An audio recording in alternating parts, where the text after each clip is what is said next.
This is the Global Broadcasting Service, serving remote outposts since 1928. Hi, everyone. Welcome aboard the Walt Disney World Express monorail.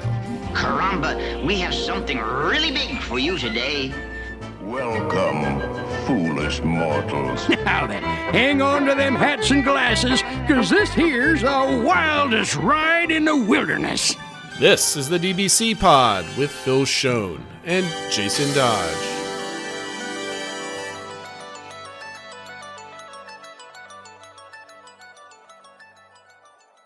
Everybody, welcome to this week's Pod show for the week of January 1st, 2024. Happy New Year, Phil. Happy New Year. And we got through 2023, and we'll see. Hopefully 2024 is a step up, but we'll see. Always want to improve. Oh, absolutely. Thank you for everybody's patience. We did not have a show last week because of the holidays, and also I was just getting back from my Disney World trip. This is the Jason Trip Report episode, part 1.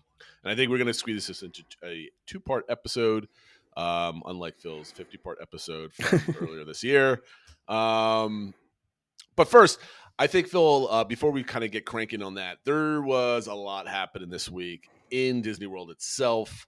I escaped the madness that was this week. So why don't you fill in what was happening at the parks this week? Yeah, so, kind of also in light of kind of how we wanted to refocus the podcast, thinking about how different news items and things like that impact planning specifically, I was thinking about it a lot this week as there were huge crowds at Walt Disney World, at least based on data from Thrill Data, looking at wait times. It was the highest or most crowded days since the park reopened post-pandemic in total. We saw waits of over 5 hours for Flight of Passage. Ooh. At one time I checked it on one day, there were 17 rides that had a wait of at least 100 minutes. It was just absolutely ridiculous. Madness. Just crazy. So I guess, obviously it's just 1 week, but I think the whole super slow summertime around July 4th is kind of out the window. It seems like crowds are back, at least for the holidays. But it got me kind of thinking, and Genie Plus was selling out at a number of parks each day. Well, that was the big thing. I mean, like Animal Kingdom sold it, was it 3 days in a row? Yeah, either 2 or 3. I think it was 3. Hollywood Studios was 3 days in a row, and Animal Kingdom was 2 days in a row. And the multi-park was selling out. One day, the multi-park was the first one to sell out. None of the individual. So it was like kind of all over the place. And it made me think like, does that impact planning for people that, or, if you were going to go this week next year or something, how would these crowd levels, Genie Plus selling out, the parks getting to capacity and stuff like that, how would that impact your planning if you were going to do a trip this type of year? There'd be no planning. There's no way anybody should be doing the week between Christmas and New Year's. It's not worth your money. It's not worth your time. And unless for some reason it's on your bucket list that I have to be at the Magic Kingdom on Christmas morning or whatever. I mean, there's not even a parade there, right? That's filmed weeks before Christmas or a month before Christmas. If you have to be there, so be it, but just be prepared that it's not worth going. You're not going to go on a lot of rides. It's going to be very expensive, and it's going to be shoulder to shoulder. I was at a New Year's Eve party last night, and there's a lot of people, and obviously the topic of Disney comes out. The family that lives there, the wife is a super, super duper Disney fan. She loves going to the parks, and one of her friends is a police officer, big burly guy, and he's a huge Disney fan. You would never know it. And we got to talking, and his wife said, I really want to go during Christmas time. I'm like, you don't want to go during Christmas time. You absolutely do not want to go between the week of Christmas and New Year's. It is bad. She's like, well, I want to see all the decorations. I'm like, then go 2 weeks after Halloween because the decorations are up and ready to go. So I think a lot of people, if you're talking to people that aren't aware of what's around Disney World at the back end of the year, the holiday seasons, they might not know that like decorations have been there for almost 2 months or have been there for 2 months already. And that you could stretch out the holiday season and get those Christmas feels from October through like the second week of January. Planning wise, there's absolutely no reason. Now, I will say this. There is something I will go during this time of year, but only at some point in my life to do New Year's Eve at Epcot. I think that's the only thing that's kind of worthwhile to go and kind of be at, because the park's kind of huge. There's a lot of room around the lagoon to kind of watch the show. It might take a long time to get a drink somewhere, but it's not going to be packed or anything else like that for like Magic Kingdom or anywhere else. Yeah, I agree. I think there's some there were a lot of cool things that you saw. They even brought out some special character meet and greets. Mm-hmm. There is kind of the holiday parades that they do that are, previously only at the holiday Christmas party they put out Sure. and stuff like that. And then, all the New Year's stuff. They have special fireworks at Magic Kingdom on the 30th and the 31st. So there's definitely reasons to go. But if I went, it would definitely be just for those special things. It would be, and kind of the way I was kind of wording it is, I would potentially go and view it as like a bonus trip or like an extra thing where I'm gonna, kind of people watch and kind of see some of the shows. I would never go this week if it was like my 1 week that this is where we're getting the big family trip done and we're trying to accomplish a lot. I guess, but like even if you wanted a people watch or whatever, can you be comfortable in a park with that many people? Especially like this year, there's so many like I don't know sicknesses going around. There's like RSV, there's flu, there's COVID, there's just general colds. I don't like crowds. I don't think it's healthy to go at this time of the year. Unless you wanted to just do kind of like a resort stay and kind of dip your toe into the park for an hour, like you had an annual pass type of thing. But like you're right. If you're going down, you want to be Disney World. This is not the week to go because you're just not going to get your money's worth.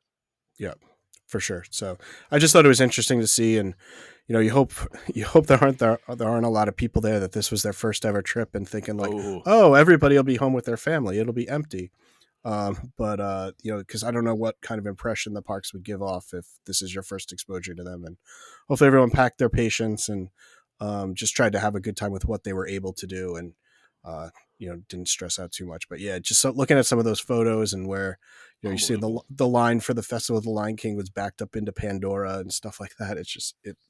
I don't know. It just felt very stressful to me. So. Yeah, I mean, I was expecting all the stuff from like Hollywood Studios, rides being down, Magic Kingdom being basically packed to the gills with people. I was not expecting Animal Kingdom to sell out and then with Genie Plus and then be that busy. I mean, I expect Flight of Passage to have like 3 or 4 hour wait time, but Genie Plus to sell. I think what happens is they go in, they see 4 hours of Flight of Passage at 8:00 in the morning or whenever it was when it hit that number. And immediately everybody just starts buying Genie Plus to try to, get through it. And then you get on 1, maybe 2 rides in that park with Genie Plus and everybody gets kind of upset. Yeah, for sure. That's what happens. You had one other point there too. Yeah, just one other topic I was going to bring up. We haven't had a DBC recommends in a bit, but I thought I'd put this one out there because it's kind of relevant and also can kind of tease up at least one element of your trip report. Is that an article by on the account Disney Geek, at blog.disneygeek.com. They took to looking at the viewing locations of Luminous, the Symphony of Us from 6 different locations around World Showcase. So they put them on the map and they have a bunch of photos and stuff like that from each location. And then they try to sort of describe the aspects of each view. So, are you closer or further away from the central barge? Can you see the countries in the background?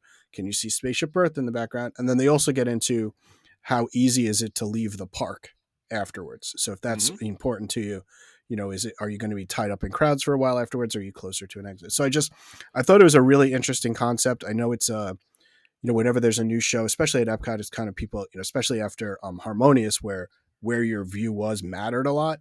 Yeah. I think it's an interesting take. And like I said, I know you saw the show from a couple spots, so we'll hear your take on kind of maybe how those views differed. The one really positive thing I took from the article was it seemed like everywhere it was a good view. So it's not like of these 6 spots, only 2 of them provided a good view. They were all good. They were just a little different depending on maybe what aspect you wanted in the background, or where you wanted to be near the exit. So I'll have the link out in the show notes and tweet that out and stuff like that. But I just thought it was a really interesting concept, and kind of for those of you that are maybe going down shortly to see the show, it might be useful in your planning of like, okay, we really want to be as close as we can to that central barge. Then, here's where you might want to be. I think in the article, it mentions Canada as a good location for that, for example, or we want to hop on this ride right after, or we want to go out International Gateway, kind of points out good spots to do all those things. So, check it out. And yeah, it was a great art. A lot of good details and pictures. And I guess I'll tease the trip report a little bit. I saw it from Italy my first day and then Canada the last. And I'll tell you some of the reasons why I would go back and I wouldn't go back to either location, just to kind of give you an idea. But nice. That being said, let's start with the grand trip report, the Dodge Family Vacation 2023 at Disney World. So Just to preface here, if in case you don't remember the million times that I went over this in all the other shows, it was a 7-night, 8-day trip, Saturday to Saturday, check in, check out. We did Epcot, Magic Kingdom, Christmas Party, Resort Day, Animal Kingdom, Epcot. So that is our rotation. I am going to split this, depending on time, into 2 different locations because this was truly a trip divided in 2. So I'm basically going to take basically the back half of our resort day where we finished the day at Disney Springs as kind of the end. And the last 2 days are going to be part of the last trip report. So hopefully it breaks that way. And I'm going to explain why in just a moment. And overall, I have to say that this is a trip of changing, Phil. I've made a few mistakes and they're totally my fault. And I got lost in a lot of different things. We were mildly successful in vacation of a vacation. And, I mentioned in Discord that I have a bunch of hot takes. The way I am going to be doing Disney in the future or Disney World in the future is going to be completely different. No longer am I planning it days and with times and where I'm going to be. It's going to be completely freeform now, and not this is nothing new. I mean, people have done this before, and I'm going to go over this at the end as kind of like my wrap up of the trip report in part 2 next week. But it's primarily a lot of things were done that really changed my mind on how to really have that vacation in the vacation because we had a big vacation a year ago, and last year we went twice. So I don't know if I'm getting like a slight taste of what it's like to be an annual pass holder where you go and it's not like special and golden, like you haven't been there and it's like you're coming home and all this other stuff. There was definitely a different feeling to this vacation. Not a bad one, just a different one. So Okay. I'm going to preface that. So this was not a bad vacation. This was a wonderful Disney World vacation. It went by too fast. I want to say that right now. Nothing bad happened at all throughout the whole vacation. But I have a lot of I don't know. I changed or evolved as a Disney fan. That's probably a better word, evolved. So to start off, the last week we were getting ready to go. We're getting the oil change on the car. We're getting the old storage container that sits on top of your car, gets bolted into the racks up there. Yeah. We kind of like I've been, if you remember the last show before we had, even though I had everything mapped out, I have everything planned out. I felt still kind of like, ooh, I don't feel fully planned out, like I'm missing something, that type of thing. Well, we didn't forget anything. Everything was packed. We packed everything pretty quickly, and we were off our way at 5:30 in the afternoon after the kids got off the school bus. But there was one hiccup the day before we left. So my son had some kind of viral infection in his chest, another virus cold that was going around. It's mundane. He had a fever for a couple of days, and he was covered, so he had to stay home from school.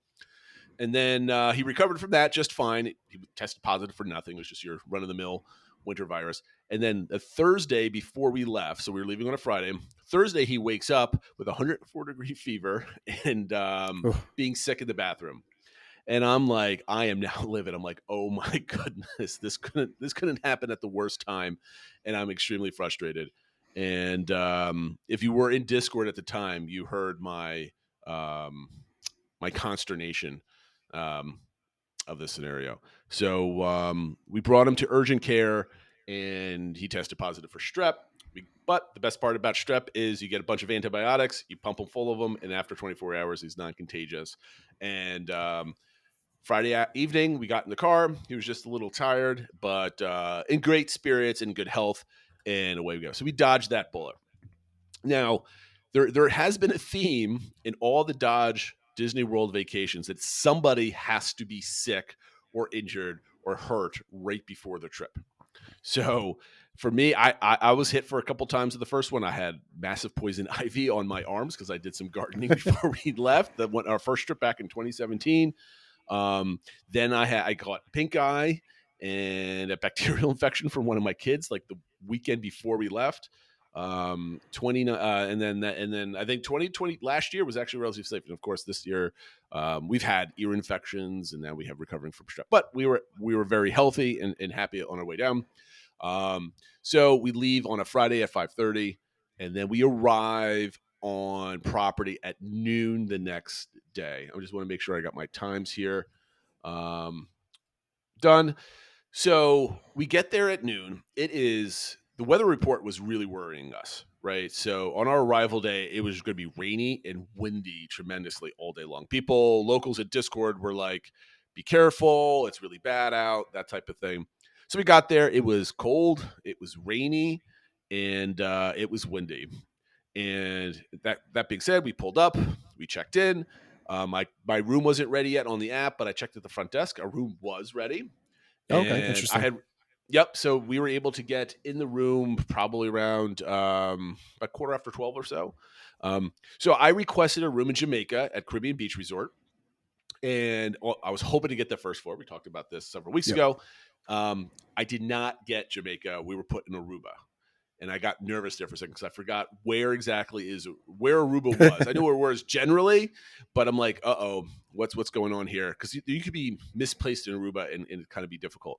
We were in Aruba once for one trip, and it worked out really well, but it definitely depends kind of which part of Aruba you're in. And we were in room 5232, and it was an awesome room. We were viewing the, what is it, the river or lake or like whatever, lagoon or whatever it is. Yeah. Yeah.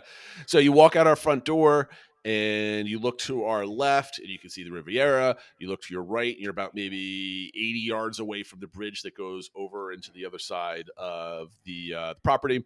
And just quickly, if you've never seen listeners out there, if you've never seen Caribbean Beach or haven't been there, just imagine, a river going from north to south. At the northern part at the end is the Riviera Resort, kind of facing everything.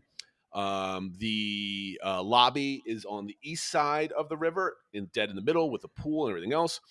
And then on the west side, you have Aruba up top near the Riviera and Jamaica on the southern part of it near the Skyliner hub, right? So that's why we always like Jamaica. You could go it was like a 5-minute walk to the Skyliner and you were able to go to Hollywood Studios or Epcot. However, being in Aruba, we were very, very close to Riviera, and we were able to get on that Skyliner and hop right over to Epcot, which really worked out because we weren't having any Hollywood Studio days, so we didn't have to kind of mess around with that. So it was a wonderful room. We bought window clings for the kids. The kids were decorating the windows. We hung up lights in the room. It was very lovely. Had a great time. We were very, very tired. Well, the kids were energetic. I was very, very tired. Yeah, I was going to say you were the one driving. So yep. So we kind of got rested in. It wasn't raining terribly bad, but it was just cold and wet outside. It was kind of whatever. And then we attempted to go over because we had Sebastian's reservation. We went over around 3:15 to see if we can get in early, and then we remembered that the restaurant doesn't open until 4:30. So we back to our room we go. I think I might have laid down for an hour or so, and then we went over at 4:30, had dinner. My wife chose not to go, and me and the kids sat down. We had a wonderful meal at Sebastian's. Sebastian's, as a quick review, is a phenomenal restaurant. Everybody's been telling me go to Sebastian's; it's great. And it's a family style meal, and it has like chicken and pulled pork and fish and a bunch of different vegetables and stuff like that. It was absolutely wonderful. The bread was yummy. The dessert was fantastic. And the only problem was they had the air conditioning on. And you're wet. It's cold outside and you're chilly inside. It was incredibly uncomfortable. I think as the trip went on, most of Disney stopped putting on their air conditioning in a lot of their different buildings because of the temperature. Yeah. Because now we're talking about it's in the mid to low 50s for a good part of the week. And here I'll preface, this is why I split the vacation in two in my mind. On our arrival day through the end of our Christmas party on Tuesday night, so Saturday, Sunday, Monday, Tuesday, it was in the mid 50s. In some parts of the day, might be hit 60, where like shorts and a t-shirt, it was in the sun was comfortable, but as soon as you got into the shade, it was cold. And then at nights, it wasn't cold where you were shivering, like I'm uncomfortable, but it was cold enough to remind you that it's constantly cold. So it was constantly like ever present in your mind. And we got done with dinner. We went back to the resort. I think we got back. Just real quick, you said your wife didn't go. Was it just she was tired and didn't feel up for it, or was she not intrigued by Sebastian specifically? No, it wasn't that. My wife actually got some bad news that my mother-in-law caught COVID. Oh, okay. It was a mild case, and she's perfectly fine. She's tested everything is great. But my wife was, she's just getting over pneumonia, right? So she had, about a week prior, she just got finished with the medication. She got a clear X-ray, everything. She was healthy and able. She's still recovering from that. So we were wearing masks everywhere, and my wife doesn't like being indoors and crowded, and all this other stuff was kind of going through her head. So she's like, okay, I'm just going to stay back and talk to my mom and everything else like that. No problem. The other reason I was wondering was because I know your wife doesn't eat a lot of meat, is more vegetarian, and they do have good plant-based options at Sebastian. So I just want to make sure she was aware of that. That's all. Well, yeah, I mean, we ate the dinner. I was like, I kind of wish we got the vegetarian options because they look kind of yummy. Because there's like just basically vegetarian and the meat selections, and the meat was very, very good. But I was kind of curious about the plant-based stuff. So. That being said, no, she didn't choose for whatever. So She was kind of hanging back. She was kind of tired, and we got back to the room around 7:00 for dinner. And I was kind of thinking, you know what? Here's my first taste of my daughter being 10 years old, having to spend the full price for an adult portion of the food. Yeah. Which she ate, but it kind of also hurt a little bit. I'm like, ooh, that was kind of hefty. But we got back to the room. I think we all went to bed around 7:00 that night and fell asleep. Oh, wow. We all slept for like 11 hours, right? So a couple observations I have here about our first day. One, last year we drove all the way down. We stayed at like the Silver Springs Resort or whatever. It was like $100 a night type of thing. And we just kind of crashed, went to Disney Springs, slept. And then on the first day is our check-in day at Caribbean. We parked the car and went to a park. So that was like our first full day there. And we did our check-in like in the middle of the day, that type of thing. And I did not like arriving like completely beat from driving overnight and then getting to the resort. It did not feel like me entering the bubble at all when I got there. So we had me with pure exhaustion. It's rainy, it's cold, it's wet, and I'm exhausted, right? And we're already doing meal. Everything felt kind of rushed. There was no easing into it. And another thing is my hot take for myself. I think that if you are doing full-on Disney vacations, right, a week-long vacation, you should never stay at the same resort back-to-back years. Oh, that's my first hot take, right? Because when we got to the Caribbean beach, it's like, it's our first resort day. We can have some fun, relax. We got there. It felt like home because we've been there so much. Twice last year. But the sense of exploration, the sense of something new, the sense of like adventure is starting wasn't there because it was like pulling into like an old home that like, not old and like run down, but like familiar. And it was just kind of like the vacation starting and here we are. But there was no fanfare, right? There's like, you pull it up to a resort you've never been to or you haven't been to in a very long time. And you're like, oh, I kind of remember this. And like nostalgia starts fueling up and you kind of, this is brand new. It's Disney. So that was kind of lost on me a little bit. Not regretfully so, but the bubble just kind of snuck up on me as time went on. And again, I think it's also had to do with how tired I was and the weather. It was just kind of dreary, depressing. I was tired, and it would have been completely different if like it was like you got out of your car after driving all night and it was like 65 degrees, warm, sunny, and the kids are getting their bathing suits on to go jump in the pool, and you could just kind of like lounge at the pool and just kind of have a beer and just kind of like maybe take a nap for 40 minutes type of thing. So yeah, I think a combination of all of that caused me to kind of be like, oof, it was a slow start to the vacation or to the Disney bubble. That being said, we got well rested and we were looking on the forecast, and this is this thing that's been changing every day. Like we use weather.com for stuff.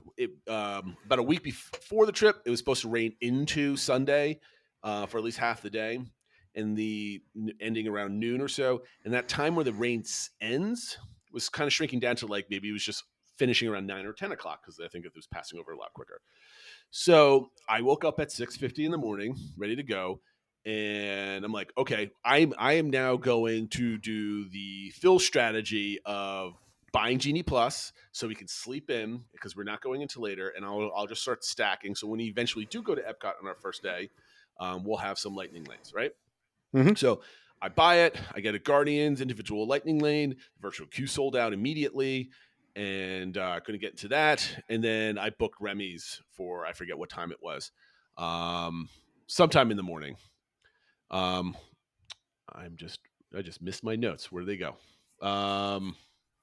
Then what happened was, okay, so we looked outside, and I looked outside. I looked at everything was booked, right? So now it's like 7:01, right? Okay. Thinking about going back to sleep, or maybe just getting up, get some coffee, let everybody else sleep, because I just slept for 12 hours. And I looked, everything was clear. It was slightly sunny outside, mostly overcast, not raining at all, just kind of windy. And I'm like, oh, well, it's not raining. Let's go, right? So everybody wakes up, and surprisingly, we are there at the park. We're at the Skyliner at 7:40, and we are in line for Remy's at 7:50 in the morning, and we're ready to go. So just so you know, the park opened at 8:30, right, for resort guests, and if you want to beat, because if you remember last year, we showed up at 8:30 for rope drop, and Remy's was already like an hour and a half wait. Yeah. You have to show up at 8 o'clock to get on, because they allow you to walk up to the bridge right before France. Yep. And then at 8:15, 15 minutes before park open, they walk you to the attraction, to the entrance into Remy, not the entrance of the ride building, but like, you know how the alleyway that you walk towards, to the like, back whatever area where the crepe place is and stuff. Yeah. Exactly. So they walk you to there, and then essentially, if you want to rope drop Remy's, get there at like 7:45, like 45 minutes before open. It wasn't, and then we loaded Remy's at 8:33. We're off Remy's at 8:43, and we're like, okay, what are we going to do? So we're like, we're going to knock out parks, right? So our planning process was, we were going to spend one day potentially heavy on rides, and one day potentially heavy on just like World Showcase fun stuff, right? And so this day was going to be rides. It was our first day. We were not tired. We had good sleep, and we're like, let's go, right? Yep. So we go from Remy's, take a couple pictures of different showcases or World Showcase pavilions, because there's nobody there, and we're feeling good. We run over to Frozen, and it had a 50-minute posted wait time. So we got online at 9:03. We hit the merge point a half hour later, and we were off at 9:41. So the posted wait time was a little inaccurate. It was about 10 minutes too much. So we were on and off by 40 minutes, and it had a wait time at 50 minutes over there. So we're like, okay, what do we do? There's not much to do at this point. So we walked up. We got the Olaf scavenger hunt like card, and we're ready to go. What do we do next? And we're kind of like, we don't have an exact plan, because we just hit up. We weren't going to do test track this time, because the wait lines were too long, and we did it last year, and everybody's not like super into getting on test track again. So what we did is we got some Joffrey's, we got some coffee. Then we walked over to World Celebration with our coffee. We got our pictures with Walt on the statue. Now, let me tell you, the World Celebration area of the park, I know this take's going to be the same thing that everybody else is saying, but I'm going to reiterate my take on it. The center of World Celebration is incredibly intimate, Phil. You are absolutely going to love this section of the park. And I will also recommend, since if you're going down and you're doing your Epcot and there and back again type of trip, go get a snack somewhere, go get a coffee, go get a beer, get something your son really wants, find a picnic table or a bench or something in there, and just sit there for a good 30 to 40 minutes. Try not to be like itching to go on rides or doing things. Like, just sit there. It is the most intimate area of any Disney park that I've ever been to, except for maybe walking around the trails around the Tree of Life in Animal Kingdom. Okay. It has the same kind of vibe. The music is absolutely phenomenal. It's just Epcot music, like all in surround sound around you, and not blaring, but it's got some nice depth to it. It's definitely like an ASMR type of like, feel to it. When I say it's intimate, even if you're in the middle where the planter is, like, you can't really see much of the Connections Cafe. You can't really see much of the construction for the Communicore building. You have a beautiful view of Spaceship Earth, because it kind of goes up and you can see Walt, and it's Spaceship Earth. You turn around and you can see the corridor all the way down to the World Showcase Lagoon. But other than that, it's not crowded with people. and they have different meet and greets in this area. I think Daisy and Pluto were having meet and greets. Okay. Yeah, no at this Daisy's been time. there, but okay, cool. And I was just walking around, just like I love this, and I want to be here. But it was starting to rain. I wanted to get my picture with Walton. We did that, and then we're like, all right, let's head over to Soarin', because again, I'm getting lightning lanes, right? So my second lightning lane of the day was for Soarin'. I believe, no, excuse me, I had a Remy lightning lane, and I pushed that back to the end of the day, right? I had it for like midday. It's like, you know what? I want to do it super quick again. So we pushed it off tonight. And then, gosh, I forget what I got next. Oh, this is what happened. So Walt, after we got with Walt, it started to rain, right? It wasn't supposed to rain. So we went to the Connections Cafe. We kind of huddled up. We got some coffee. We kind of relaxed. It was really, really windy. I was waiting for something to open up with a lightning. I ended up settling on Soarin' for about a little after 12. And then we walked once the rain cleared up in like 20 minutes, but it was super windy. I think I was trying to stream from Discord, but no one hopped in. But the video wasn't very good anyway. But it was super windy, and we got online for Spaceship Earth. It was about a 25-minute wait, and then it took us, I don't know, 40 minutes to get to the merge point outside, and then we were off about a quarter after 12. So it was about an hour to get through Spaceship Earth, and this is right around 11 o'clock, and we could start seeing the crowds build a little bit at this point. We get on to Soarin'. I do not like Soarin' over California. I have it's who was saying it, that it was like the transitions were too sharp and everything else. I think it was on Matt's podcast. His co-host Mike was saying that. Yes, he had similar takes to you. Matt, on the other hand, I guess spoiler for his trip report, he really likes Soarin' over California. I don't know if it's just nostalgia or whatever for it though.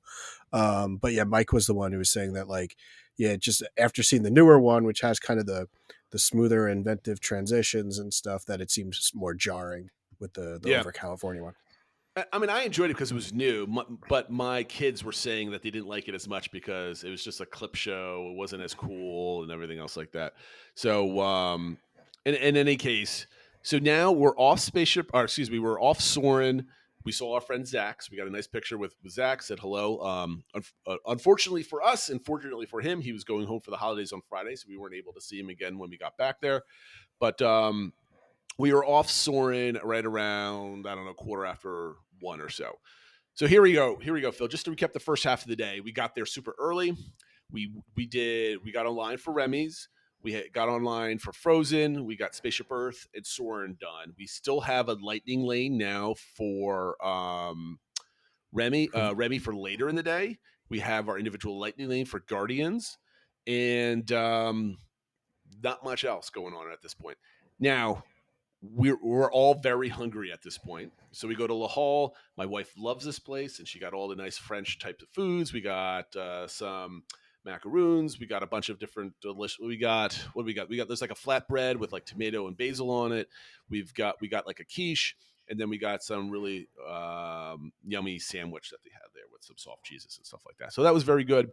We sat down, and at that point, Phil, what have you not heard from me at all in our first day at Epcot?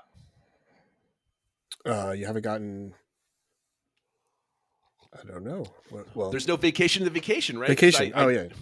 Because I didn't know if you were counting that the World Celebration part a little bit as that, but no, that's true. You haven't mentioned it specifically. We wanted, yeah. I mean, like we were going crazy, and it was really busy. The crowds were starting to rear up. Now here's the effects of the previous day. Because it was rainy and windy and really bad to be outside, all the locals, I assume, that wanted to go on Saturday are now coming on Sunday. And It is getting packed. The 1 o'clock virtual queue for Guardians was gone in about 45 seconds. Now, in context, this thing was mostly lasting for a solid 45 minutes to 3 hours, given the day. This was completely gone super quick. I was on Soarin', got off Soarin'. I was like, oh, shoot. It's 101, completely sold out already. Done. So I was a little disappointed. So anyway, we go to La Hall. We have some lunch. And what my first mistake is, I should have started thinking we need to go back to the resort, freshen up, relax, and come back for the evening.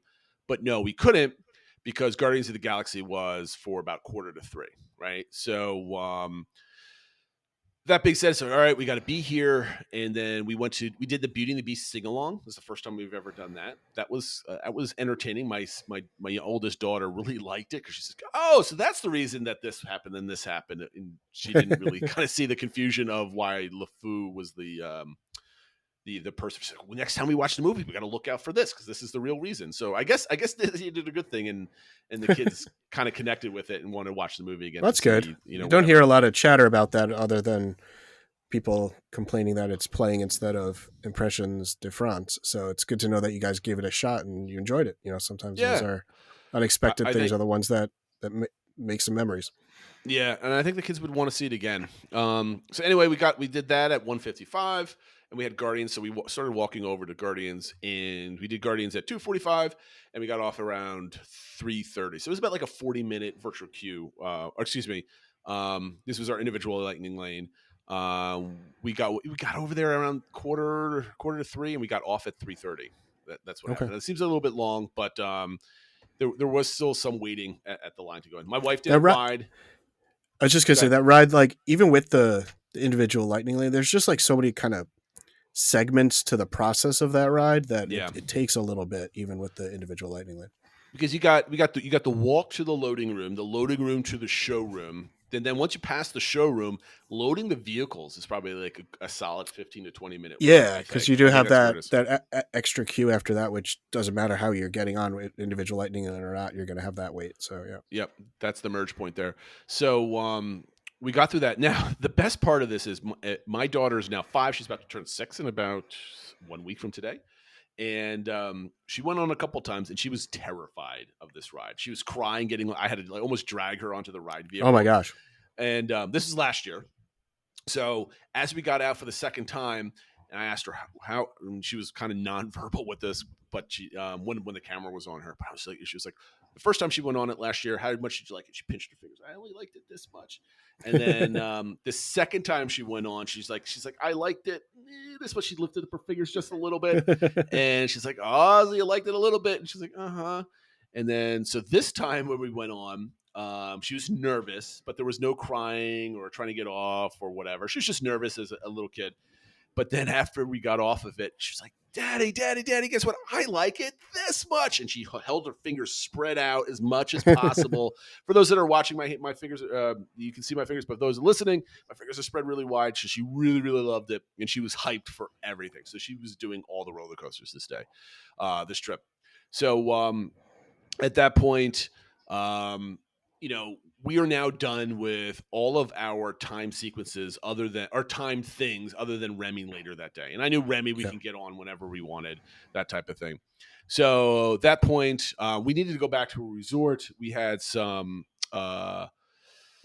wardrobe malfunctions we needed to take care of. And so we kind of made our way back. We stopped at the Odyssey. We were doing the cookie stroll too. So we got one of the peppermint cookies at the Odyssey, which was the worst cookie I have had at Disney. It wasn't very good. We had the mint wreath. That was actually very tasty. And then, of course, I stopped at Mexico, got my margarita, which is a must. We watched the mariachi band. We watched Chinese dragon dance in China. We did a little bit of shopping. We got this really awesome funnel cake from the American Pavilion, where it's like the funnel cake, the brownie, and then ice cream. And it was amazingly delicious. So we all kind of shoved stuff in our face. It was very good. We went, again, cookie stroll. We went to L'Haim and got the black and white cookie, my personal favorite cookie of all of Epcot. And then we went to the Epcot. We weren't going back to relax. We weren't going to back to anything. We just got to get a change of clothes and come back. And at 4:52, we went back to the resort. At 5:04, we got off the Skyliner because we were getting sweatshirts. We were getting warmer clothing because, it was cold. Oh, sure. Yeah, for daytime. Yep. And we were back at Epcot at 5:39. So it was about a 40-minute turnaround time to get off the Skyliner at the Riviera Point, walk to our resort, get all of our stuff, put on sweatpants, get sweatshirts, that type of thing, and walk back. And we were back in the park at 5:30, 5:40.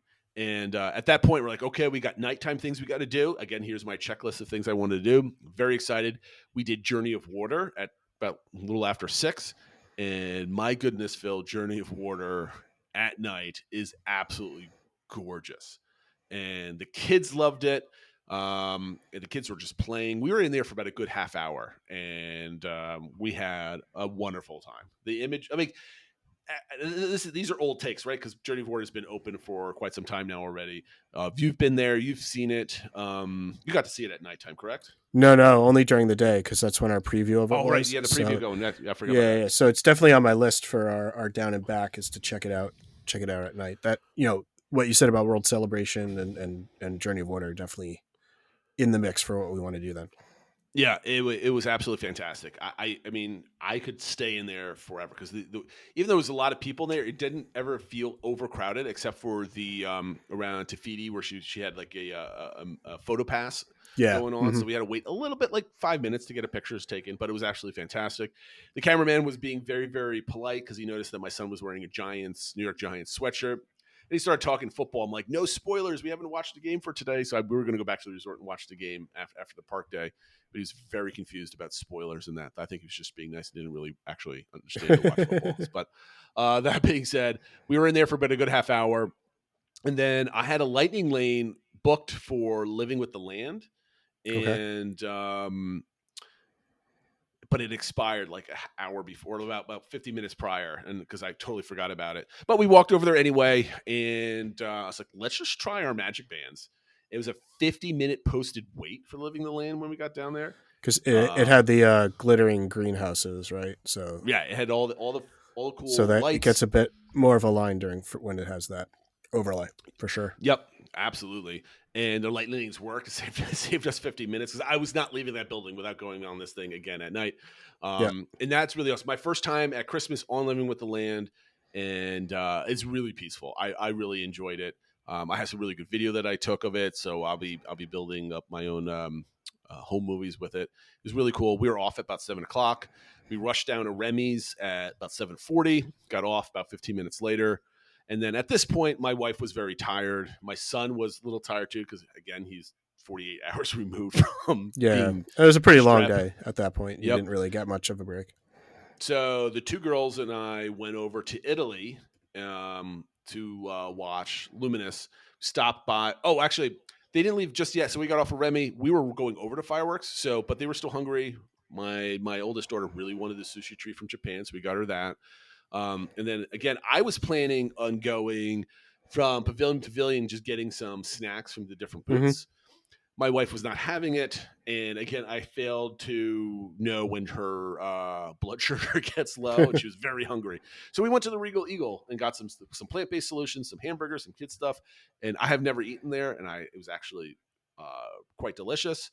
So we enjoyed our time there. And then at that point, they decided they're tired. They want to go back. So I took the two girls. We went over to Italy. And I think we were there probably, I don't know, about 20 minutes, 20, 30 minutes before the start of the show. The show was at 9:00 that night.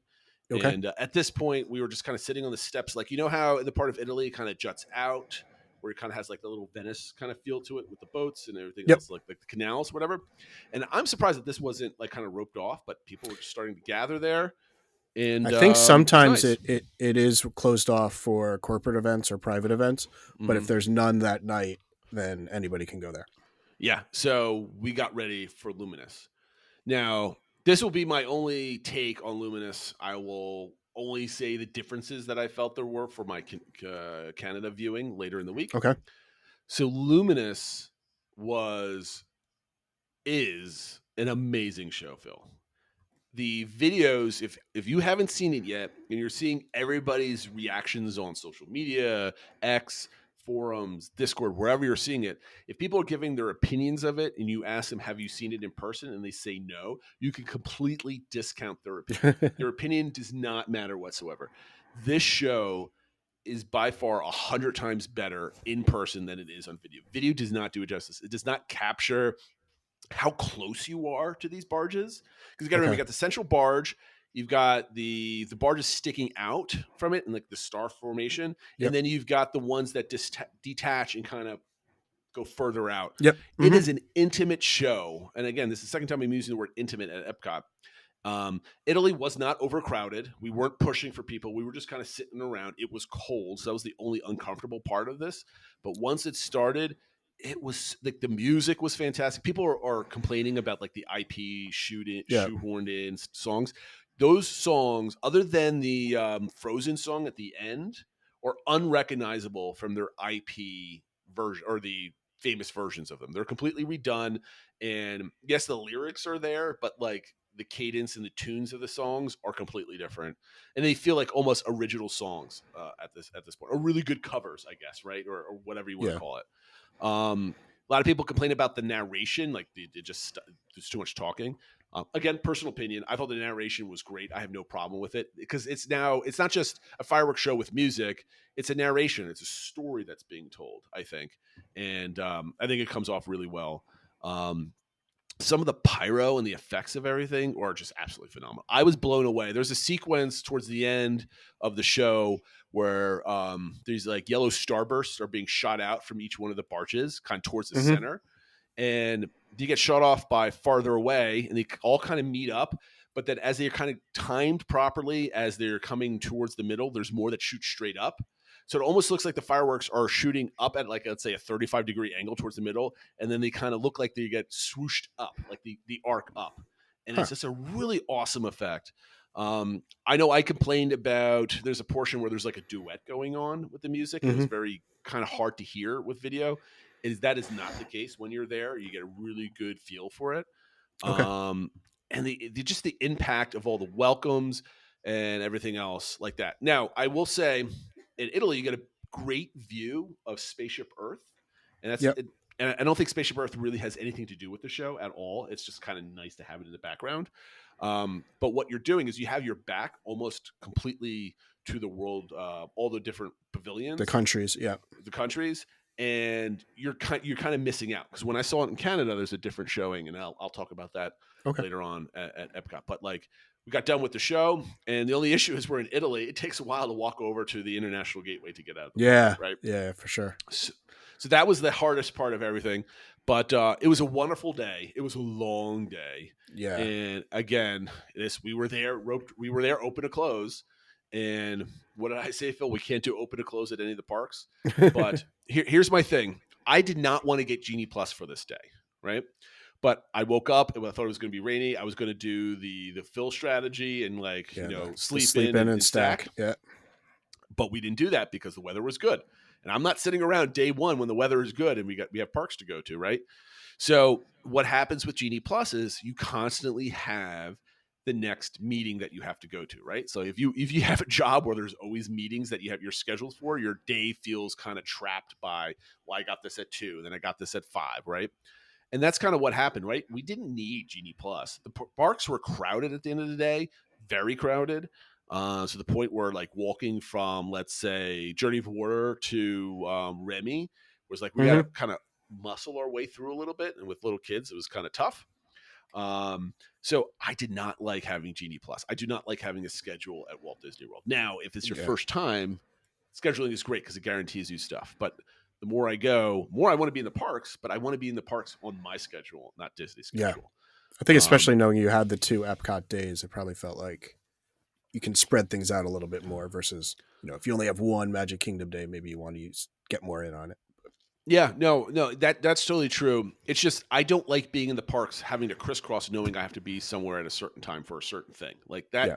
That started getting on my nerves. Not so much now, but it's going to be a thing for the rest of the trip. We're now at the 48 minute mark, and I'm on day 1 or day 2, park day 1 here. Again, hot takes for the day. Luminous was absolutely fantastic. The nighttime at World Celebration, I forgot to mention, we walked through there again. The shows, the lights on the floors and the pylons and Spaceship Earth all being synced up with the music is absolutely gorgeous. Again, I could sit there for an hour and just kind of relax and take my time in. It was very cold.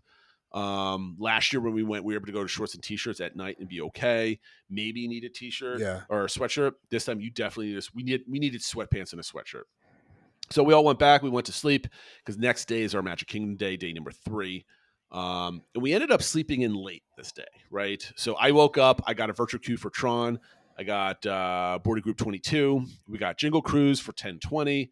I canceled our Skipper Canteen reservation for the evening because I know Cindy would not want to sit in a crowded restaurant where the kids are complaining about the food at Skipper Canteen. Didn't want to deal with it. So we dropped it off, and I wasn't really feeling having to sit in a restaurant that day and spend the money. Especially after yesterday with the cold experience too. You probably weren't looking forward to another experience like that. Yeah. So we woke up kind of late, and we didn't arrive until about 9:30. Magic Kingdom opened up at 7:30 in the morning for resort guests. It was an 8:00 open. I wasn't trying to rope drop this day, and we got there at 9:30. Here's the thing: I've said this I don't know how many times on the show. I do not want to be in Magic Kingdom in midday at all if I can help it. Where were we this day at Magic Kingdom in midday? We were at Magic Kingdom, and it was very frustrating. And I didn't recognize this, and I blame Genie Plus for it. Right?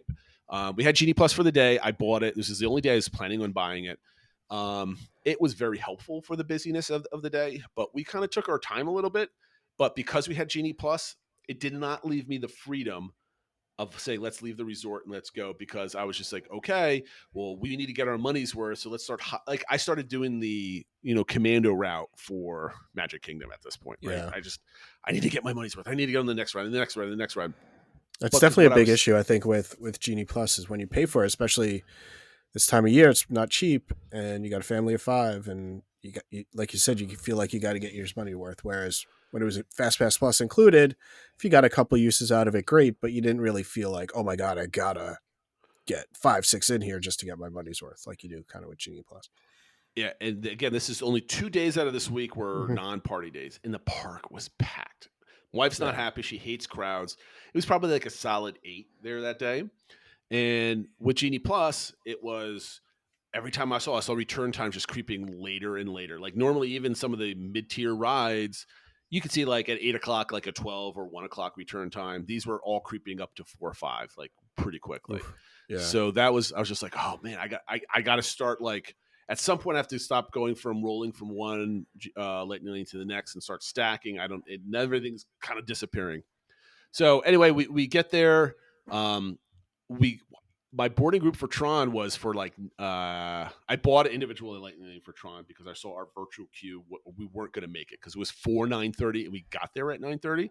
So I dropped out of the virtual queue thinking I can get the one at 1:00, and then.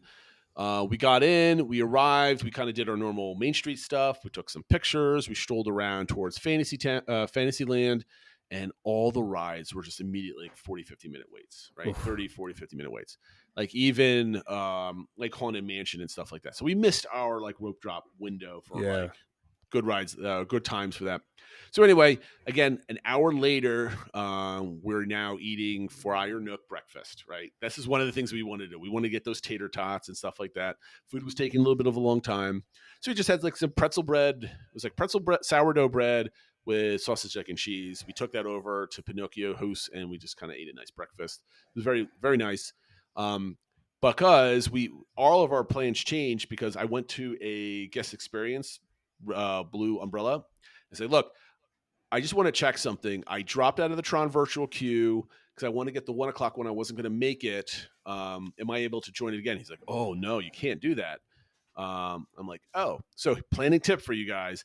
If you have a virtual queue and for Tron or any of them and you drop out of the queue, you will not be able to go on the later one at 1 p.m. Just so you know that. Once you're in, you're done. Like you can't join it again, even if you leave it. And I left it before our arrival time for it, but I guess that still counts. Cast member was awesome and immediately put on us one of the next boarding groups. So we went from boarding group 22 to boarding group 40. And we got online for Tron at 10:30. I booked Pirates for 12:55 at this point. So about, I don't know, at 10:30 or so. It was Pirates is already at 1:00, just to kind of give you an idea of timing. So we got off Tron at 11:50. All 3 of my kids were on it. My wife didn't go on it because she had an injury. Her ribs were sore. She didn't want to go on a big old roller coaster type of thing. So she kind of hung around. Especially that ride, the way you the way you're on the bike. I know some people have had kind kind of some complaints about sore ribs and stuff like that too. So if she had some sore ribs, that was definitely probably the right one to skip. Yeah.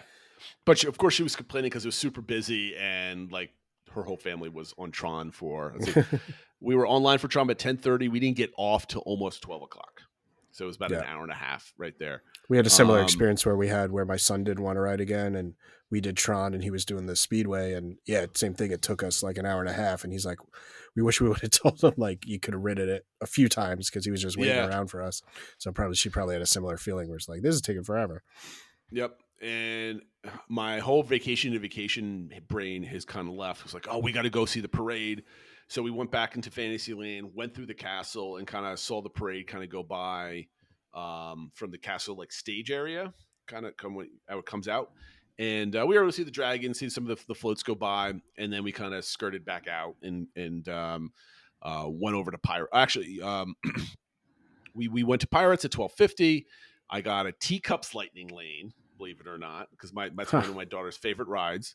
So we got on Pirates off of Pirates at 1. We went to the Tiki Room. We had a snack break, and then we went to the Teacups. It had a 35-minute wait for Teacups. Wow. Our Lightning Lane allowed us to get right on, so it saved us a half hour. Then I got a Small World Lightning Lane at 2 o'clock for 4:15. So again, the Lightning Lanes for Small World were actually pretty reasonable, but it was still a 2-hour difference, right? So you weren't able to like get on one and book another one at that point. Everything was out 2 hours. At around 2:30 to 3 o'clock, we got online for the People Mover and got off. We did the Carousel of Progress. We got done with the Carousel of Progress at 3:30. We grabbed some food, did a little bathroom break. We got some pizza at the Village House. So if you're tired of like nuggets, burgers, dogs, and all this other stuff, the flatbread pizza at the Pinocchio Village House is actually quite good for theme park pizza. Let's put that emphasis there. Got on Small World at 4:30. I got a Mermaid Lightning Lane for 3 hours from there at 6:30. Wow. Right. So just to kind of give you an idea there. Got off of Small World at 5. So Small World was a half hour on off with the Lightning Lane. We tried to go Enchanted Tales with Belle because we knew that was open. It wasn't open for our last trip. There was a delay there. So we left. We walked over to the Dumbo area, grabbed a snack, and then we did the railroad, a lap around the park with the railroad. And that was awesome. I don't know how much that's I think the first time I started feeling the Disney bubble was getting on that railroad and taking a ride around the park. It's not crowd. I mean, the train was full, but it was like we had a whole family, had our own row. We were able to just like sit and just kind of be at the Magic Kingdom, right? Yeah. Music, I was going to say, it sounds like the first time you kind of got a chance to take a breath and just kind of, like you said, sit there. I mean, we had breakfast, we had 2 snacks and dinner. So we had time to sit down. But anyway, we got on the Fantasyland station and kind of went around and we disembarked. So let's see, it was a solid 30 minutes to go all the way around, right? So we headed over to Mermaid. We got, I got a Buzz Lightning Lane for $9.40 that night. Newsflash, we weren't going to be in the park at $9.40 for that. So after Mermaid, we went over to Storytime with Belle. We had that and we got on. That took about an hour or so to get through the whole thing, the line and the show and stuff like that. It's just as good as I remember it. It was really fun. All the kids participated and all that type of thing. So we really enjoyed that.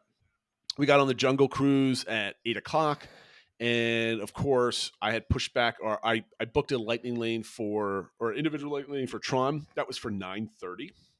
Okay. So at this point, it was cold. My kids were cold, right? I don't know. I think they had sweatshirts on, but they all had shorts. And we got over there at 9:20. Went to the cast members and said, "Hey, we're about 20 minutes early. Can we get on Tron now? Can we get on there?" I said, "Nope, not until 5 minutes." So then I purposely stood in front of the cast member for like 10 minutes, just like shivering with my kids. And that got no sympathy. So we were able to get on at like 9:25, like the rules. And again, I don't blame them for this. So all 3 of my kids were getting on Tron. And here's one of the worst moments I've had at the Magic Kingdom that completely soured my day there. Yeah. So my youngest is exactly 48 inches tall, right? So she fits underneath the post. She went on earlier that day.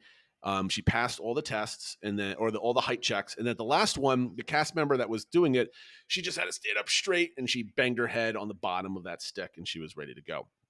Well, we went down there the second time. We made it through all the checks again. And the cast member shoved her finger underneath the stick in my daughter's head and kind of pushed her down a little bit. I could get my finger underneath there. And she's like, she can't ride it. So I was like, oh, but she's been on it today. They measured her twice coming in here. So she's measured 5 times today to get on this ride. She's like, sorry, that's my call. I get to call it, and I'm not going to let you on. So I started getting, I was getting really angry, and people saw that I'm a 6'2" man, very large man, getting angry and frustrated.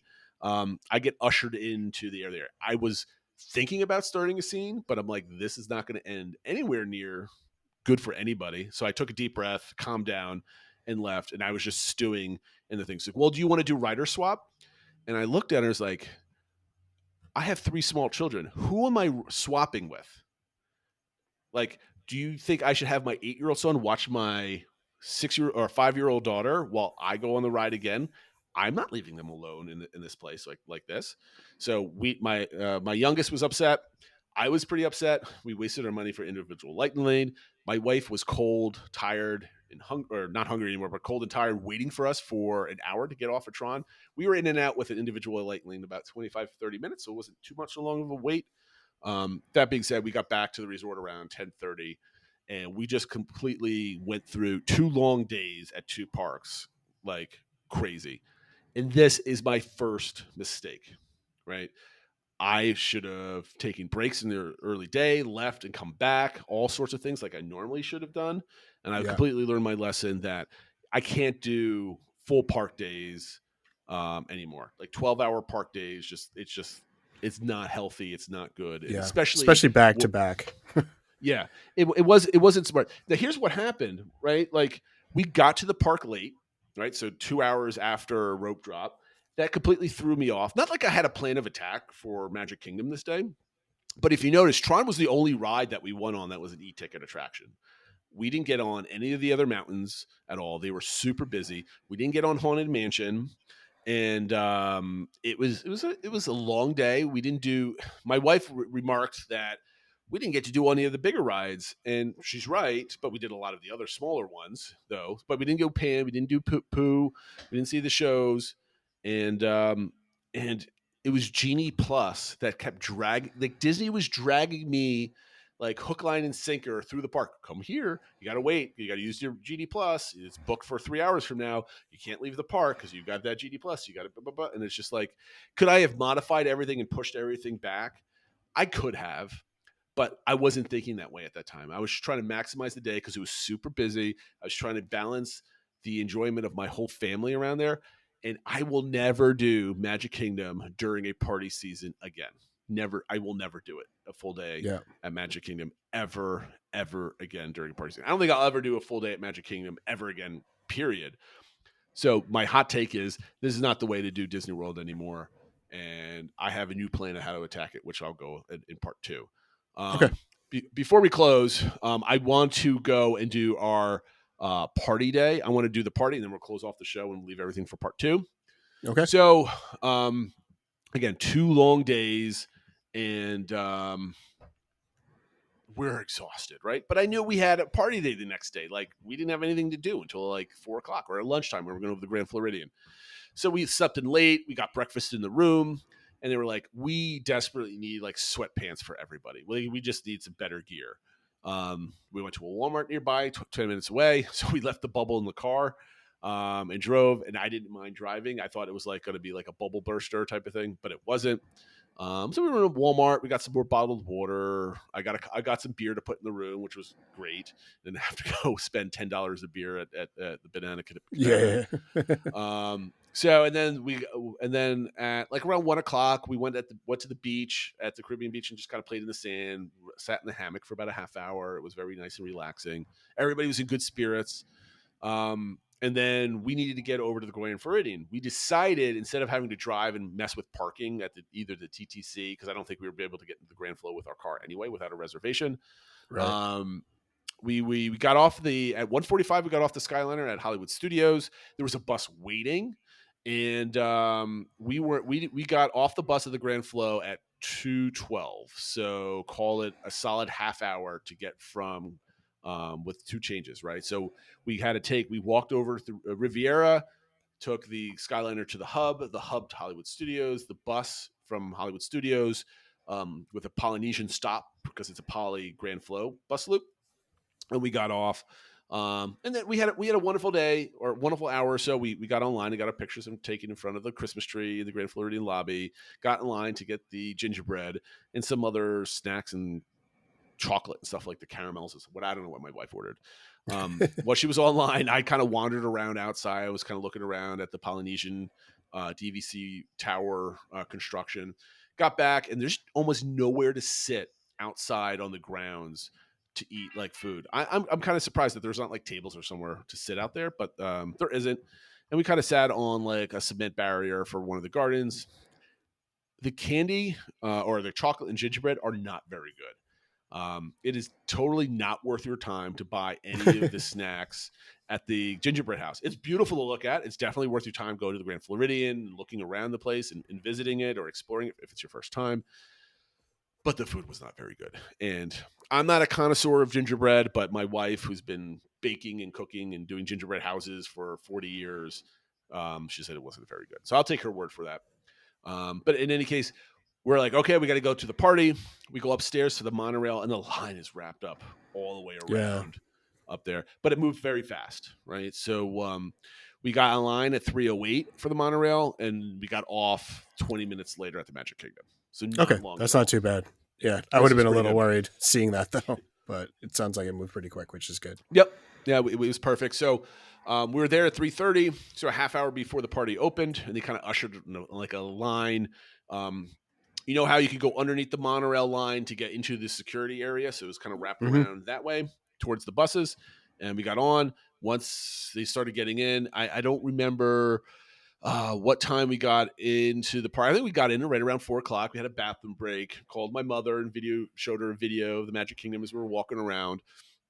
And so we went through like the party entrance, and it was snoping. They had a DJ. They had it was very nice. We were all in our sweatpants and sweatshirts, and we had everybody had, the girls had all matching dresses for red Santa, bright red Santa colors. And me and my son had like red polos on. It was very nice pictures, and we got in very comfortable in the evening. And, we just went into the party. We didn't know what to do first, right? We were talking about this last time. Like, how do I plan this party? It's just like, I just have all these meet and greets and we're going to do stuff. But the family wanted to do rides. Let's go do rides. So we get there. Everybody's hungry, of course. So the kids get on the carousel. I get pizza at the Pinocchio house again. I just wanted to eat some of the holiday food that was there, but they wanted pizza. So like, all right, we'll get pizza. So at 4:30 we ate. We got online for Big Thunder Mountain at 5 o'clock, right? So it's 1 hour into our time. Party hasn't started yet, but it's 1 hour in. It was like Pirates, Haunted Mansion was long. Space Mountain was long. So you know what? We just need to pick one ride, and we're going to stand on any of the rides are going to have like 40, 50 minutes. So at this point, the week before Christmas, if you think a party day is going to have slower rides at the end of the day, it was still like everything was like 40 to 50 minute waits for everything. So it wasn't like you're going to get in and get 25-minute waits for like Thunder and Mine Train and stuff like that. Nope, everything was about 40, 50 minutes. So we got online for Big Thunder at 5. We were off at 5:56. So that was about an hour's worth of waiting and riding. And then we got online for Haunted Mansion. That was super quick because now it's about 6 o'clock. So we got online around 6:15. Okay. Because I think 6 is when the day guests have to leave, right? Yep. Yeah, exactly. Yeah. This is when the fun really started. So it's getting dark outside. It's getting a little chilly still, but like the park is emptying out. So for example, we were online for Haunted Mansion at 6:11. We were in the stretch room 8 minutes later, and then we were off at 6:33. I don't know what anybody's complaining about with the hat box goes. I don't think anybody's complained about it that's actually seen it. You see him briefly. It's really, really cool shot. It doesn't take anything away. He's like tucked in the corner, and then off you go to the rest of the ride. The only people that are complaining are the people that have spent way too much time online complaining about things. It was a really cool effect. It was fun. And then the rest of the ride is what it is. So it's now 6:30. We go over to Peter Pan. It's a walk on into the bedroom, right? Just kind of give you an idea. So we got online at 6:35, and we're off at 6:49. So it was like a 15-minute like duration of line and ride. So we got Peter Pan off our list. We started getting our treats. So we went to Pinocchio House. We got some chocolates, hot chocolate, and some snacks. Very, very yummy.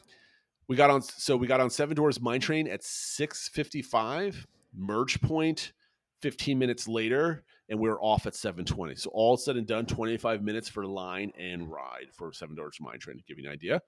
And this is a sold out party. They all were. And then, okay, we had a Tron virtual queue. I managed to get one. It's funny. We were getting off a pirate, or we were near Pirates. We were doing a bathroom break, and I sat down, and a woman's like, and it was like, everybody's got their cell phones out at what is it, 6 o'clock for the virtual Yeah, it's for queue? 6 o'clock. So so probably at 5:58, everyone's got it out or whatever. And we just looked at each other. We just said, "Good luck," and we started spamming the buttons. I got. I don't know which one I got, but I got like basically an hour later for the return time for it. So that was great. So while I was on Tron at 7:30, it took 20 minutes to get to the load ramp. So like once you go through like the little digitation or digitalizing or whatever it was called process, and we were off of Tron at 8:05. So altogether, it was like a 35-minute like rotation of the ride. My wife, my youngest daughter, because I wasn't bringing on her for this, unfortunately. Yeah, I was wondering if you're going to try or not. But no, I didn't want her to get like. I think I probably could have done it, but I didn't. If she couldn't, I didn't want her to be disappointed that evening, right? Right, and that could taint the rest of the evening if you didn't get on. So yeah, I get that. So while we were on Tron, and my kids, my two oldest, loved it, so they didn't care about waiting. My wife and my youngest daughter, Aurora, they did the Speedway, Dumbo, Teacups, and the Goofy meet and greet in the Pete's Silly Sideshow. Oh. So they got a lot done in the 35 minutes that we were gone. So we got off of Tron around 8 o'clock. I wanted to see the castle surprise where like Anna, Elsa, and Olaf do their like song and dance and light up the castle and stuff like that. So I know my wife was over in the circus. We went over to the park, the hub, or the edges of the hub. The hub was kind of crowded, so everybody was there to see this thing. Yeah. And but we were on the outskirts. We were able to stand up and see it. It was great. I thought it was it was only 7 or 12 minutes long. I can't remember what it is, but it was fine. It wasn't really anything worth watching or waiting around for. So if they do something similar next year, I don't think it's something that you need to put a pin in your time to go like, I need to be here to see it. But it's really cool if you're like walking by, you stop for a couple minutes, watch it, and move on type of thing. Yeah. And then what did we do after that? So after the castle, we found my wife, my daughter. We went to get a snack at Tomorrowland. After that, we said, okay, what are we going to do next? Like, because I think at 10 o'clock, the fireworks started, right? So yeah. I knew right like before 10:15, I think is usually when they are. Yep. And the parade was at 11. There was a stage show that I wanted to see, but no one in my family wanted to see the stage show. So I'm like, okay, so we're just going to, what do we want to do? More rides and food, food, right? No meet and greets. They weren't really caring about the meet and greets, which surprised me. So they just wanted to have fun. Now, this is halfway through the party. The crowds are absolutely amazing. It felt like it's to me, I was like, this is like an $800 day or $700 day for a party of a family of 5. It is absolutely worth it, Phil. The crowd, my wife was like, this was really enjoyable. I never felt pressured if we could do this every single time. I love it. I love it. I love it. I'm like, okay, we got our money's worth where there's no buyer's remorse. And we ended up treating it like a normal park day at Magic Kingdom. And I thought that was actually, I mean, I had similar feeling from our Halloween party experience where it's crowded, like it's full. But it was, you never felt like smushed like you did probably at your other Magic Kingdom day. So it was kind of like, it's probably the exact right level of crowds the park should have, to like really enjoy it, or enough rides to spread enough people out to kind of do that. So yes, we need more capacity at Magic Kingdom. Can't wait for that.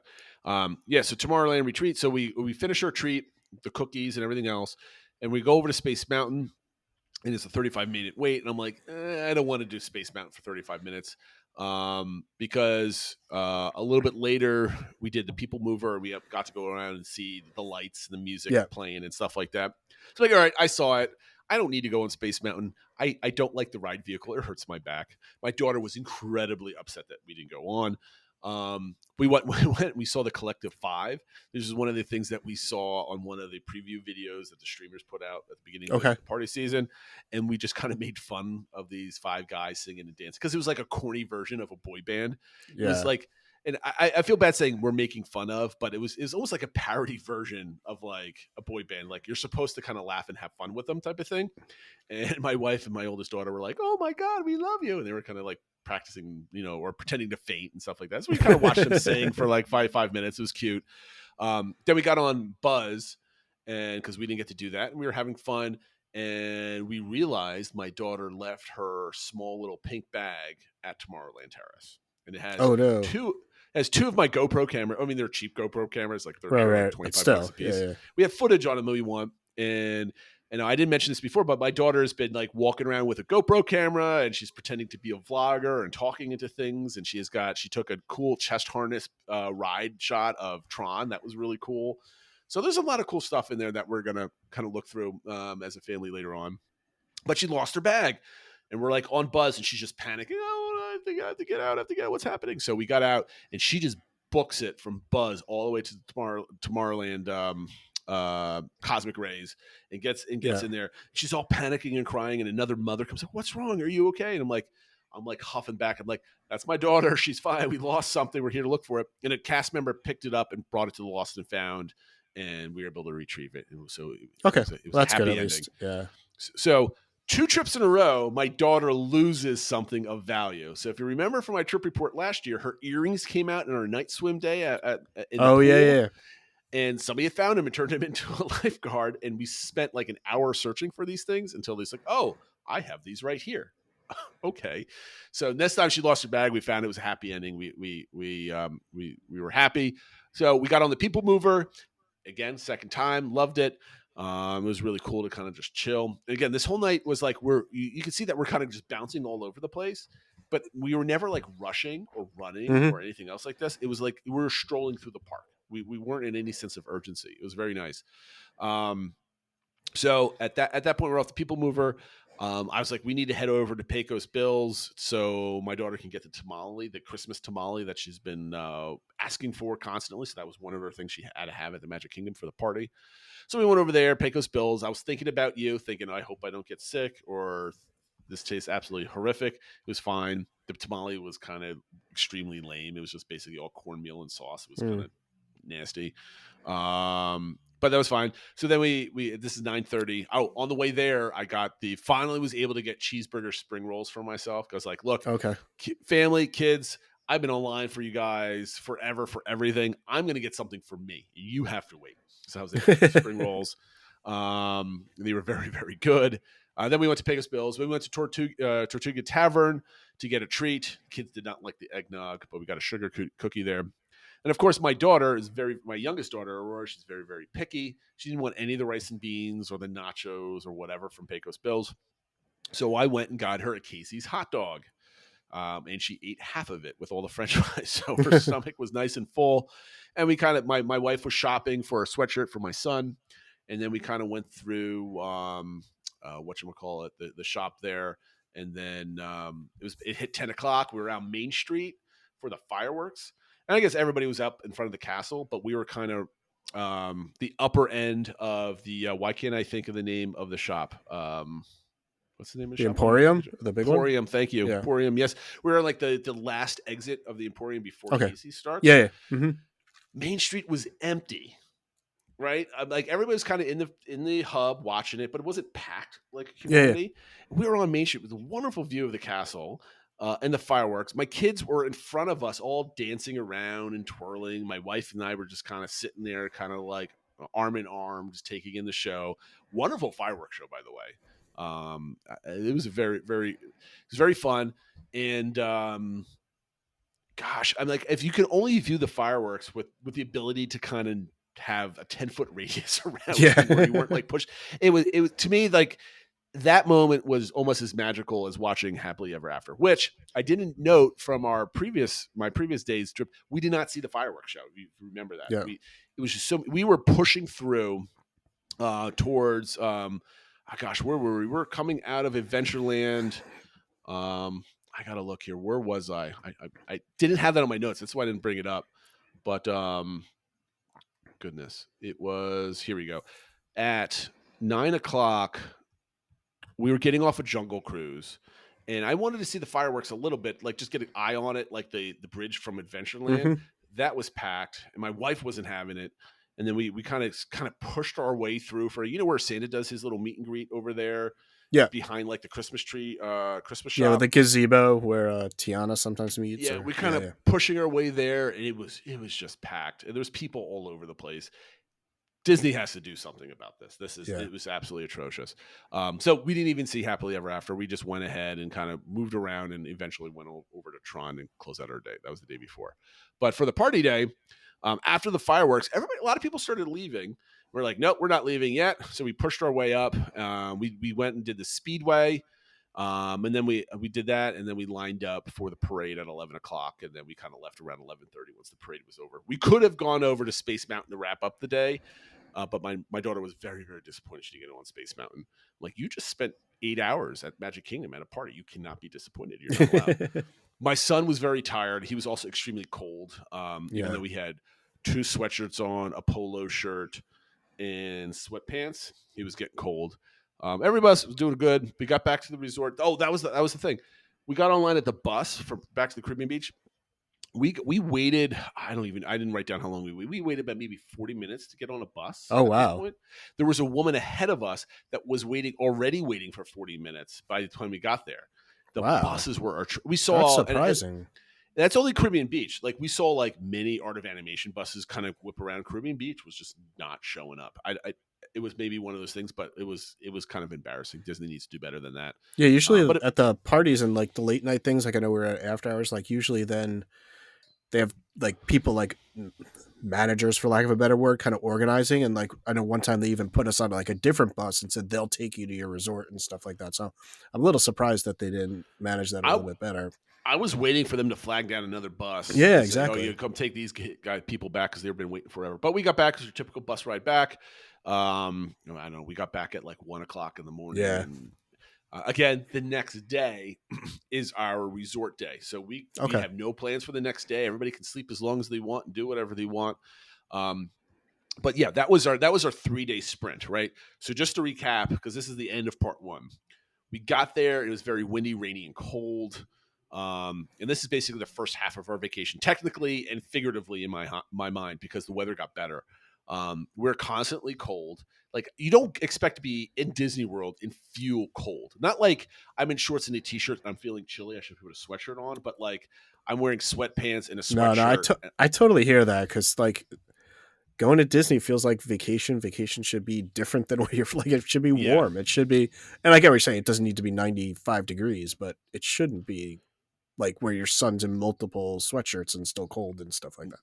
He also has 0% body fat, so he gets cold before everybody else. Don't get me wrong, and I have all the body fat in the family, but it was still it wasn't like uncomfortably cold where you're shivering and you need body heat, but it was cold, right? And that I don't think that ruins the vacation, but it's off-putting, right? We weren't expecting that, and we didn't pack for it, which was kind of odd that we didn't think about that, but. The weather was a thing. We went hard for 2 days with a lot of sleep and then a party day with late. The party day was fine in the evening. We were very happy with that, but we were not happy campers at the end of Magic Kingdom. And like I said before 20 minutes ago, I will never do a Magic Kingdom day during a party season. Yeah. So we already know the next time we go to Disney World what part of the year it's going to be. So we've already picked that out. I mean, the one good news is you feel like you got value out of the party and you got a lot of rides in during that. 100%. So it's like, I think if you had like, let's say you did this time of year again, it's like skip Magic Kingdom for regular Magic Kingdom days and do the party. But even if you do that, we were able to do all the headliners. Yeah. But we would not have had time to do like Pirates and Tiki Room and all the other stuff that we wanted to do. Maybe if we skip Tron. But I don't think I can skip Tron because Tron is actually, as much as people complain, this is my first time on, and I didn't bring up a review because I don't think it's relevant. But The ride itself is kind of lame once you get back into the building. It's fun. It has thrills and turns, but that launch is worth Yeah, the launch is amazing. 100%. That's really fun. So we got to do the parade. We got to do the fireworks. The party was worth it. My wife's saying, why don't we just buy a ticket for the party day and then just stay the whole time? It's like, well, first, you don't want to do a full park day. So you never would want to do that. Two, I'm not spending $1,000 on tickets for a single day at the Magic Kingdom. There's definitely not happening. And however, this is a hint of my strategy forward. Hoppers are definitely on the table for doing this. I wanted to do this. I wanted to go to all the Magic Kingdom, get all the little rides done in the morning of Magic Kingdom, and then hop somewhere else. But we didn't want to spend the extra $300-$400 to get hoppers for all of our tickets. So yeah, that was our first 3 days. Lessons learned. We went too hard the first 2 days. We need to take a break. Lesson number 2, I don't think I want to ever be in the same park a full day anymore, ever again. I was starting to feel not bored, but like instead of enjoying myself and just going about, I was starting to feel like not stressed, but like torn of like, I don't want to be here. This is just not enjoyable with these crowds and these waits and dealing with 4 other people in my family, different levels of either hunger, discomfort, or whatever, my boredom of waiting on lines, that type of thing. And plus on the cost. So all this is kind of starting to build up in my head, right? So this is like, all right, I got to think of a better way to do this. This is where we are no longer first, second, third time Disney vacationers where we want to be. We are we're evolving in our appreciation of Disney World and what we want to do when we're there. So those things are changing. And give my wife credit. She's the main person behind this. So anyway, we're about to hit the 1 hour, 30-minute mark. We appreciate you guys sticking with us. In the first 3 days, are there anything else that you want that I might have forgotten to mention, Phil, that stands out, or are we good to end it right here until next week? I think we're good to end it. I'm glad that you had that experience at the party. I think it's kind of both of us had that experience this year where we did the party and it really turned into a positive thing. And so it's kind of a testament to that. I think Disney can still be amazing and it can still be worth the cost, but you kind of have to plan around things a little bit differently than maybe we've done in the past. And I think we're both learned that in 2023 a little bit, I think. So it'll be interesting to see how we put plans together, going forward and what elements change for sure. I have a plan for my next trip. Yeah. And I can't wait to tell you how my plan is next week. This is one of my hot takes. How to do Disney World if it's not your first time going. Again, It's more expensive, but it's probably going to be more enjoyable. The only thing I want to say is after getting a taste of like just waking up in the morning, not doing anything until like lunchtime, really opened up my eyes and saying like, I don't need to be in the parks all day long. And all the people that are out there like, I told you so. I told you this is the best way to do it. Take midday breaks. I'm coming to your side. But the vacation is actually starting at this point now. And I'm going to tell you about it more next week in part 2 of the Dodge Family 2023 Disney World Trip part 2. And Phil, I think we're done. And that being said, guys, thank you for listening and we'll catch you next time. Take care, everyone.